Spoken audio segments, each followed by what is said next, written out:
Grabing kainit. Sigla kayong kainit guys. Nga. Ngayon nanurod mais. Ano guys? Ay wala pa man trabaho ron. So maglakaw ng taradong ulit. Pero ano naman dyan ang kinabuhi malakaw kay. Magluya itong lawas kong sigara taglingkod o sigara tagsakay diha. Nga sayang mo ng 15 so atong namin palit og snack. Ito no. Gikan dito ko hatod sa kong anak. Eskwelahan akong grade 1.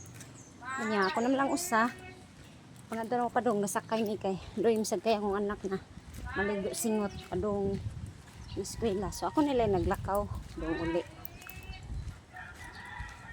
Na yung udto na yung tanan. Ngayon na lang kay Bernice na ron. Naabot na dyan sa lugar nga landong guys. Fast forward. Malingkod sa ta dire. Sayo gani mo ulit eh. Ha? Sayo gani mo ulit. Say sayo na uli. Ay, binatila na.